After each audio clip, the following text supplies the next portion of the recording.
Prophet Muhammad, peace be upon him, was born on the 12th Rabiul Awwal in the year of the elephant on a Monday, corresponding to the auspicious morning of August 20, 570 CE.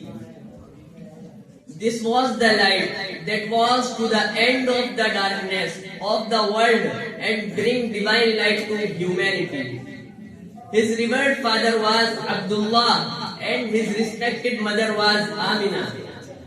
His lineage traces back to 60 generations to Prophet Ismail, the son of the Prophet Ibrahim.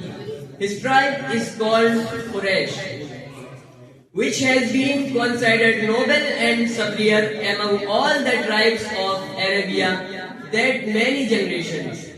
A look at the pages of Arab history clearly shows that many members of this tribe considered and honorable and respected.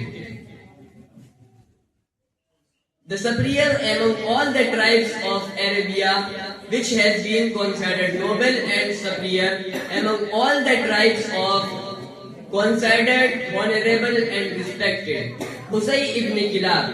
Qusay was appointed the administrator of the Kaaba during his time, which further increased his honor and prestige.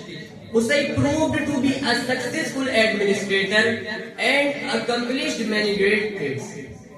He made excellent arrangements for providing water to the pilgrims and for their hospitality. Members of the same tribe continued to manage the Kaaba after Qusay. Due to these services, and their role was agreed to the something for all. His divine light to humanity.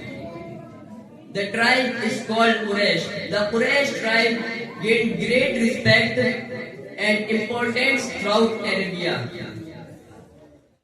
because the Arabs were generally uneducated, so fighting and looting were any commonplace. No road was considered safe. However, because the Quraysh, the administrators of the Kaaba, and served the pilgrims, so their caravans were not looted.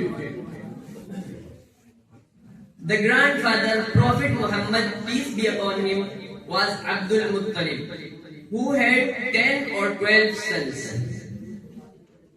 One was Abdullah, the father of Prophet Muhammad, peace be upon him, who died at the age of 25. Another was Abu Talib. Although he did not accept Islam, but protected Prophet Muhammad sallallahu alaihi wasallam, peace be upon him, for a long time. The other two were Hamza and Abbas.